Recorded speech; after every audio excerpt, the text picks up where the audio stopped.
Hello and welcome back to Dalton Does DevOps. This is episode 4, part 2, Electric Boogaloo of our AWS CDK A to Z series. So in the last episode, we set up our AWS account. So if we hadn't if secured our root user or created an administrator IAM user before, that's what we did. If that's not something that you're familiar with, please go back to episode 4, part 1. In this episode, we're actually going to be provisioning our local environment. So what we need to do for this is to deploy from our local environment to AWS. We need a way to authenticate our local environment to AWS. And the way that we're going to do that is with access keys. So if we click create access keys in the security part of our user, we just say other, it doesn't need to be anything special, and we just give this a name, deploy-creds, and we create our access keys.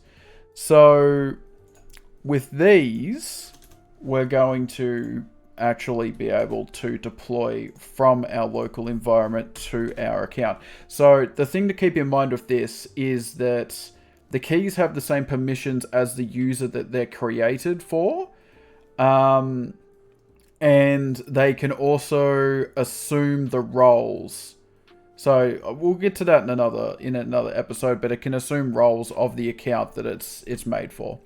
But for this, we'll just stick with making it nice and simple. So you may be asking now, Dalton, how do I actually give my local environment the credentials?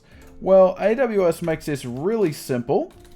Now that we've got our CLI installed, what we can do is we can use the CLI to configure this for us. So we'll type AWS configure into our command line. And actually, so what we'll do is we'll type AWS configure -- profile, and we'll actually name it. So if you don't name it, don't do this profile flag, it just calls it default, which is not great. And actually, I'll show you something else before we even do this. So just so we can see that we are actually authenticated, right? So we need to be able to see things in the account. So we can actually run AWS CLI commands with these credentials once we have them set up.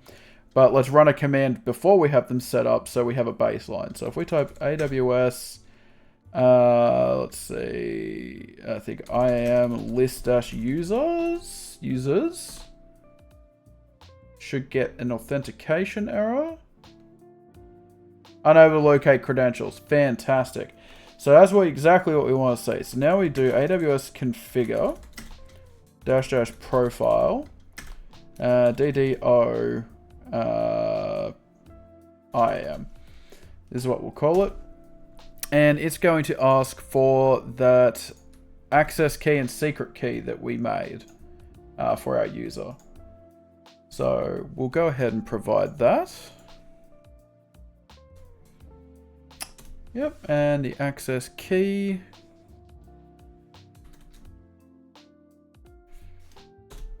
And default region, whatever region that you're going to operate in. So I'll be operating in AP Southeast 2, which is the Sydney region. And I would prefer it to output in YAML. You can also do JSON. That's perfectly fine. So if we run that IAM list users command again, without the profile flag, we'll see we still can't do anything. But if we do -- profile DDO IAM,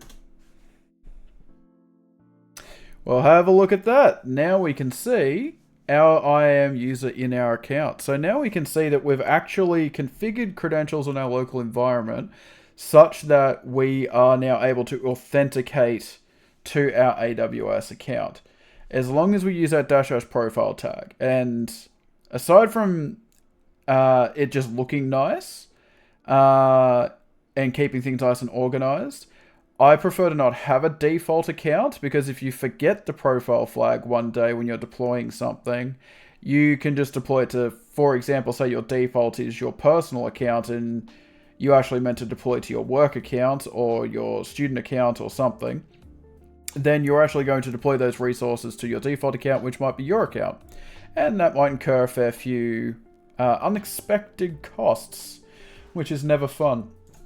So, the last thing that we need to do before... Well, there's two things. Two things that we need to do before we can actually deploy to the account. So, the first one is we're going to open a new terminal. And this has been done in advance. I'm not going to undo it, but I will show you what you need to do.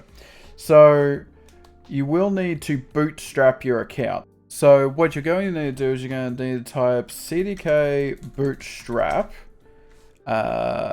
AWS, and then your account ID, and then a / and your region. So, just going to grab those. So, our account ID is that, and our region is AP Southeast 2. Sorry, not 1, 2. Yep. And to make sure it goes to the right account, we do -- profile, and it's DDOIAM. And you'll see it'll go through and, I didn't type bootstrap, did I? I typed bootstrap. The eagle-eyed among you will notice that. So bootstrap. Bootstrap. Alright, let's try again. And it will go and it will see that it's already been bootstrapped. But for you, this will go through and it'll create some resources. Namely an S3 bucket and a CloudFormation stack. So what that would look like once it's completed, and you'll see that this says it is already bootstrapped, no changes. So yours will actually go through and do some things. So if we go to S3 in the account, once that's done, we will see that we actually have a CDK random string assets bucket. And this is where AWS will put certain templates to assist with deploying stacks. And it will also create some roles, some deployment roles that you can use when it's deploying things. So if we have a look at these, so we've got a whole heap of CDK deployment roles now. And last but not least, we actually have a CloudFormation stack. So it's called CDK Toolkit. So now our local account or our local environment is configured to deploy to the AWS account, and our AWS account is fully set up so that we can deploy to it. And with that, we'll end episode 4, part 2, Electric Boogaloo. If you found this video useful, please feel free to like and subscribe, do all the YouTube algorithms things. And I will see you in episode 5, where we actually deploy the stack that we made.